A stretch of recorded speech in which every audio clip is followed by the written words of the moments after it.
You are listening to KC Sports Network, proudly presented by Emprise Bank, your partner in possible. What's up, Chiefs Kingdom? Welcome into today's episode of KCSN Update. Super stoked to be joined by FanDuel TV's Matt Hamilton on today's episode. Obviously, got to get a shout out to our friends at DraftKings. Use that promo code KCSN if you want all the best promos going on. Matt, you were out there, boots on the ground in Arizona. You got to watch the Super Bowl firsthand. First off, how was your experience in Arizona? How are you doing? Just the week after, because now it feels like there's a Super Bowl hangover. Oh, there definitely is. It was a wild week out there. If anybody watched our show up in Adams, you saw the pure chaos. We had, I think it ended up being 23 guests that we had on the show over the course of those 5 days. There was a lot of tequila. I think we went through 5 bottles of tequila on set, and we were on at 9 a.m. local time. Had a full bartender. There was beer pong going on. It was absolute chaos, but it was such a blast. And obviously the way it finished as well, with the Chiefs taking home the Lombardi, getting to witness that in person was pretty special. So it was an unbelievable week. It really was. You were shooting BJ Kissel and I text messages from the game about you. I think you sent us a text message of they put the stat on the scoreboard 26-1 with teams leading by at halftime by more than 10 points. And at that point, I'm curious, Matt, at that point, did you have a sneaking suspicion that I think it's going to be 26-2 this year? Yeah, there's a reason why as soon as I saw it up on the scoreboard, I'm not kidding. The reason I took the picture was I need to remember this for when the Chiefs come back so we can talk about it on the air tomorrow and use that in our open because, yeah. I mean, the stats that the Chiefs and Mahomes were able to defy, what was it, 9 straight MVPs that played in the Super Bowl had lost. Even the coin toss thing, it was 8 straight coin toss winners had lost. Just every single thing, every single stat, every single historical nugget that they wanted to throw out was telling you they were going to lose that game. And just one more thing for Patrick to defy. And it seems like I've had this conversation with some Chiefs fans as well that like curses don't apply to Patrick Mahomes because I think one of the big ones was like the Madden curse, right? Like, yeah, he was on the Madden cover early. I think he was on Madden 19. He was on Madden 20 as well with Tom Brady, obviously, but he was back-to-back Madden covers. And the Madden curse was a thing before that. And now it feels like we don't talk about the Madden curse at all. And that it's wild what he's been able to do. Yeah, it's true. He's broken pretty much every curse, defied every odd. He's like inventing things at this point. Yeah. I mean, you throw the ankle into the mix too. It's just he has to increase the degree of difficulty. It's like he was winning on All Pro and he had to up it to All Met. Like, it's just, he's got to find a new one after that. Start right with the AI sliders and make it even harder on himself. You could go All Madden and turn the AI sliders up to 100. So they have to do everything. But yeah, no, it's been a great week in Kansas City. Just talking about this game, not only this game, but then the parade celebration as well on Wednesday. Got to experience a little bit of that. It was a great time. Shout out to you guys at Up and Adams for having me on the show. Really enjoyed it. It was good to get out there and kind of what I liked about it is I got to show off Kansas City a little bit, and I get to show like the love that like Chiefs Kingdom has for everyone knows that people love the Chiefs right in Kansas City, but just like to show off and like it was like 10 in the morning. The parade didn't start for 2 more hours, and you saw people like piling up behind me. It was insane. It was a great scene. Oh yeah, that was special, and we appreciate you joining us because being able to show that like live on the ground, like being able to see that and give some perspective into that was really cool for us, and also giving people some perspective into the real Tucker, getting to peel back some of those layers and a few beers deep and having you on live television. That was an experience, and it was a big hit yesterday. And well, I did enjoy it. I do appreciate getting to have that opportunity. It was fun to go on there and talk something besides sports, right? Because I think sometimes you get caught in that sports stuff, but it's fun to celebrate. And Matt, I want to know, you were there on the scene. Biggest question I have for you, was the Rihanna halftime show as cool or cooler than it was on TV? It was so cool in that stadium. I got to be honest. I saw there were some negative reactions online to it, which I was really surprised by because it was such a spectacle. And my seats were a little bit up there, but it was cool. It gives you like that macro perspective, everything with all those stages moving around and the fireworks going off up top, and it was it was pretty incredible. I didn't realize the whole pregnancy reveal thing until afterwards, because I was so high, I couldn't tell. But it was pretty special. It was everybody in the stadium, I think, felt the same way. It was that was my 5th Super Bowl that I've been lucky enough to go to, and I think that was probably the most enjoyable halftime show of all of them. Wow. Yeah, I was talking about this on our Outside the Trenches show. I went through kind of like a rabbit hole because the NFL has all those like in a playlist of like Super Bowl halftime shows you can watch, and that was pretty good. It stands up there with the best of them. I thought the Weeknd's was really good. Just the production of it and everything was a very good one, and I think that I think it also adds to the fact that Rihanna hadn't performed anywhere and done anything live performance in a while. I think that does add to it. But let's talk about this game. I could talk about this halftime show for the entire duration because I'm a big Rihanna fan.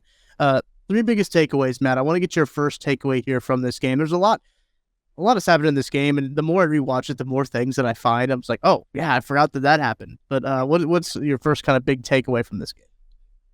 I mean, the biggest thing, and that was the advantage of being. See, I don't mind sitting up in the nosebleeds a little bit during games because I get that all 22 view, and I'm a complete tape nerd, and so to get that live kind of all 22 view was honestly special for me. I enjoyed it because I'm watching the chess match unfold, and just the way. And I mean, it's not like this is new information because Andy Reid and Eric Bieniemy have thrived off of this for years, but just the way that they were able to create so much confusion in that Eagles secondary, and what's been one of the best secondaries in the entire league all year long, and the use of motion and misdirection to just completely befuddle those Eagles DBs. And you saw it. It just, as the game went on, it seemed to create more and more confusion. We saw it on the Kadarius Toney touchdown, on the Sky Moore touchdown, both of which we'll be breaking down with Matt Castle on the breakdown when we record that in a little bit. But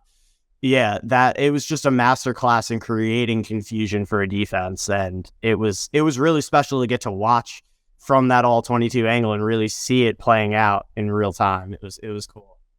Seeing some of the breakdowns and how Andy Reid was able to identify what that secondary was doing with the jet motion of running plays to set it up, because they knew that they had that play in their back pocket, and they said, okay, if they're just going to bump and roll these safeties to cover this jet motion, we can easily do this, and we can easily score. They scored on it twice.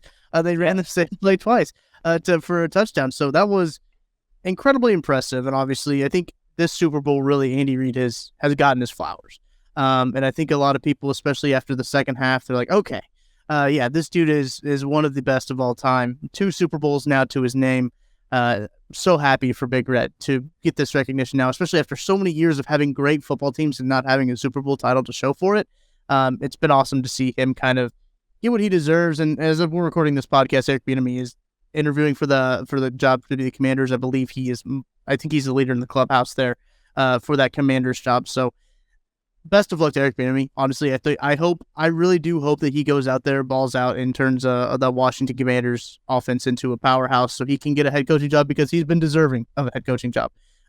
He shouldn't have to. I mean, that's probably another conversation. He shouldn't have to go someplace else to prove what he has to do. But I'm excited to see what the future holds. And listen, this is the fun part. The Chiefs already have another offensive coordinator as their quarterback coach right now. That's a great point. They're just going to elevate Matt Nagy, who was the offensive coordinator in Patrick Mahomes' rookie year, and they're gonna do some more innovations there. And and no one's talking about Steve Spagnuolo either, like in terms of like coaching hires and everything. We just saw the Eagles get both of their coordinators poached, and they're gonna have to do that. And then it seems like the Niners keep getting coordinators poached and position coaches poached. Every one of these teams are changing coordinators, but the Chiefs just haven't. And I think that that's kind of the craziest thing of it all. Yeah, that's a great point. And it wasn't the finest defensive performance from the Chiefs, but I did like Spags' game plan. Honestly, Jalen Hurts was just on another stratosphere in that game. I've never seen him throw the football like that in his entire career. So I think the game plan was accounting for, maybe that shoulder's still bothering him a little bit. He hasn't always been the sharpest thrower of the football when you really press his receivers and make him throw into tighter windows. So I thought it was a good game plan from that standpoint. It was just, you can't account for Hurts just, elevating his game to another level. And I think it really is. It was more credit to him and how phenomenal he was in that game than it was anything negative on Steve Spagnuolo or this defense. You saw at times those young TBs, it is a tall order to ask them to have to, press up and play aggressively on AJ Brown and Devontae Smith. It is asking a lot, but I really do. I think it was just the Eagles executing and those players, AJ, Devontae, Jalen, just being absolutely phenomenal all game long. I was very impressed by Jalen Hurts, and I've been a Jalen Hurts fan since his time at Alabama. So I think that he's a good quarterback, and he always has been a good quarterback. Patrick Mahomes had a high praise for him, saying if there's any doubters, there shouldn't be, because 300 yards in passing yards, that should be mentioned. 300 passing yards in that game with 4 total touchdowns. Impressive from Jalen Hurts. And I'll be honest, I was not always the biggest Jalen Hurts fan. Early on at Alabama, I didn't think he was really up to par as a thrower. I didn't see him becoming an NFL quarterback. And you can tell how much work he has put into his game year after year after year. And you saw what he did when he went to Oklahoma as a passer, just doing things he had never done at Alabama. And then he gets to the NFL and it's the same thing. He's continued to work on his craft and improve year after year. And even within each season as it's progressed, it's just, I can't say enough about his work ethic and the player that he's become. And obviously we see the leader that he is as well there. I know this isn't an Eagles thing. Sorry to derail this so much, but it was impressive. And it is, part of this game. The fact that, and it makes it that much more impressive that Patrick Mahomes and the Chiefs offense was able to do what they did in that second half. I think it goes back to this too. The Chiefs didn't want to give the ball back to the Eagles. Yeah. And they didn't want to, because the way that Jalen Hurts was playing, the way that the Eagles had been moving the ball, if they give them enough time to run the ball a little bit too, if they give them enough time to be able to comfortably run the football, and I can't remember. I don't think they had any timeouts left by the time that they would have gotten the ball back, but that was a big factor in it. And I think the Chiefs were cognizant of that, obviously, of not wanting to give the ball back to Jalen. So let's talk about another one of your biggest takeaways, Matt. I mean, outside of what we already talked about, we kind of painted a broad brush with that first one. But what's kind of your second big takeaway? The other thing, and in addition to creating confusion, just the number of times we saw Andy Reid go back. Obviously, this is such an innovative offense, and they do so. They've been on the cutting edge, and everybody's been trying to copy what they do with all those motions, misdirection. But then to come back, and a couple of times we saw them reach back into the 1950s, 1960s, and run these archaic plays that maybe some old high school wing tee offenses still run, but nobody runs at the NFL level anymore. And get some big plays. They ran that fullback trap with Jerick McKinnon at fullback. They ran that other power sweep play. And in crucial moments in this game, that ability to just reach back into history, the balance of the old and the new. As somebody who just loves offensive football, has been an offensive coordinator at the high school level and called plays, and I just have so much appreciation for that, because it's just absolute brilliance on display, and I can't talk about it enough. They do like to run that fullback trap a lot with, obviously, their fullback Michael Burton, and they run it. Sometimes they've got a counter off of it, where it's a pitch to the outside. But when I saw Jerick McKinnon in at the fullback position, I was like, okay, they're not actually going to run the fullback trap, and then they did, and I was like, oh, all right, that's kind of I was pleasantly surprised by it. Jerick McKinnon, not known as a bruiser type running back like a fullback would be. But I liked it a lot. And like you mentioned, I think it was a toss or something like that, where Isaiah Pacheco took the ball on the outside and had one guy to beat. And I think it was CJ Gardner-Johnson had a great tackle in the open field.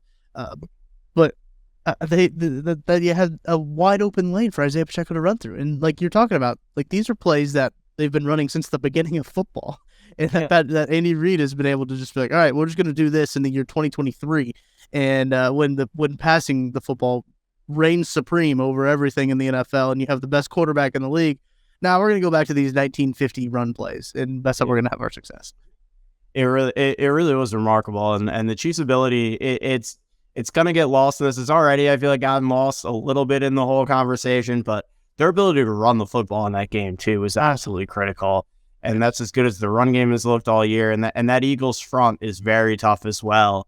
And they were able to run the ball when they needed to, time after time after time, and keep this offense balanced. And it was especially important. I thought that drive coming out of halftime was so critical. You're down by 10 points. Your defense has been on the field for the entire first half. That's the one area where that Nick Bolton fumble recovery worked against them a little bit, because they're already on the field for a few minutes.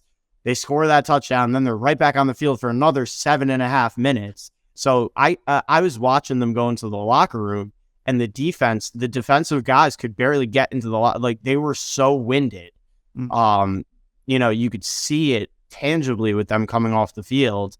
And so for the Chiefs to come out in that second half and run that type of a balanced drive, I think it was like 5 minutes off the clock.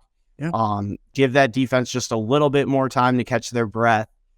It was just so critical. Obviously, also getting it back to a one-score game was the most important thing. But I thought also the ability to give that defense just more time to collect itself. And it permeated throughout that second half. Whenever the Chiefs needed to run the ball, they did it effectively. Absolutely. And we talk a lot about these. The Andy Reid first 15 is usually crisp. Like you don't usually see that when that offense runs it, the high cylinder type of offense. I would argue that the whole second half was like the first 15 for the offensive side of the ball. They took what they learned in the first 15 and outside of that, in that first half, really, they took what they learned. It was basically a big data collecting half. I was like, okay, this is how they're going to play this. This is how they're going to play this. In the second half, they came out, exploited everything how they were covering it. And it, again, an Andy Reid masterclass is what I think that this really boils down to. Yeah, it really was. That was perfectly said. And we saw they came out of the gates firing too. That first drive was so impressive, and the Eagles couldn't stop Kelsey, and then over adjusted to Kelsey and gave the Chiefs a bunch of other areas to exploit. So it really was. It was perfectly done, perfectly executed game plan offensively, and perfect adjustments as the game went on. All right, Matt. Appreciate you joining me. We got one more takeaway. To get from you. So what do you got? I got to talk about the offensive line. We talked all week. It's funny. I did a bunch of hits down on Radio Row with a bunch of different outlets, and every single one was like, you're the first person that we had that picked the Chiefs, or you're the only person that picked the Chiefs in this game. And one of the biggest concerns that was constantly brought up to me was, how are these Chiefs tackles going to deal with the speed of these Eagles edge rushers and the explosiveness that the Eagles have off the edge? And to see Orlando Brown, I know the field conditions, were a part of it for both teams. But honestly, the way that Orlando Brown especially was played in that game, I mean, he made himself a ton of money on Super Bowl Sunday, and it's well deserved. We'll see how that plays out in the offseason, but he was an absolutely dominant force, and it was something that was a legitimate question. Hassan Reddick had been so dominant, so explosive all season long, all postseason long. He absolutely wrecked that NFC Championship game with that play on Brock Purdy. So to see this Chiefs offensive line handle him the way that they did, it was so impressive. And that's been a question, as we've done the breakdown in Matt Castle all year. The offensive line has had some great moments. They've had some not so great moments this year. It's been very up and down, and to see them thrive and they were phenomenal against the Bengals. They were phenomenal in that Super Bowl. To see them really come together and thrive in the two biggest games of the season was really impressive. Absolutely. And go back to your point about the run game. I think that really did help because they talked about the passing attack and the pass rush that the Eagles defensive line has, and they can't bend their ears back like they want to, A, with the turf conditions, and B, when they've got to think about the running game. And I think that did help a whole lot. And I think one of the areas too is we talked about this on our Outside the Trenches show. That interior defensive line for the Eagles is legit. Like Ndamukong Suh, Fletcher Cox, you got some dudes in there. And you can see Trey Smith. There's a clip going around of Trey Smith just like tossing Ndamukong Suh. It was like during a screen, I think he just like clubbed him, tossed him. It's just one of those that's kind of set the tone. And I know that these guys, these offensive linemen, they were all wearing shirts that said 0 sacks on them. Orlando Brown put his tweet on a shirt that says 0 sacks, put it on an effing shirt. So, I mean, those guys definitely took some exceptions to what was being talked about them as an offensive line. Andrew Wiley had a really good game. There's a play where Hassan Reddick like slips and he just like lands on top of him and just like gives him the business for a little bit there. So, I mean, those guys took exception and they played phenomenal. And Matt Lane, I brought this up also on the Outside the Trenches show. Matt Lane talked about on both sides of the ball, if you were like an offensive line, just halfway interested in offensive line, this is a masterclass for offensive line play on both sides of the football. Both of these offensive lines were incredible in this game in this Super Bowl. So, just really great play all around in the trenches. Yeah, it really was, and especially with Mahomes, with that ankle clearly bothering him, it became that much more important. And we saw him grit it out and do some special things with his legs too. But the offensive line allowed all that to happen. Absolutely. Well, Matt, I appreciate you joining me. If you want more Matt Hamilton, you can find him on the Up and Adam Show, or you can listen to the breakdown that's going to be coming out soon as well with Matt Castle and Matt Hamilton. Matt, appreciate you joining us for this week's episode. Thanks for having me, Talker. Always a blast. That's going to do it for beers. I'm going to go crush more beers. Don't worry. Just before we go hop on and do the breakdown, I will crush a few for you. So that's going to do it for today's episode of the KCS Update. Make sure to stay tuned for more of the stuff we got going on at KC Sports Network Draft just around the corner. Believe it or not, the Combine sneaking up on us real quick. So we will have a bunch of draft content for you. So until then, we'll talk to you later. Thanks for watching this production of KC Sports Network, the fastest growing sports media network in Kansas City. Check out these videos that feature our team of more than 15 former players, insiders, and analysts bringing you the best Chiefs coverage you can find. Entertain, educate, inform. KC Sports Network.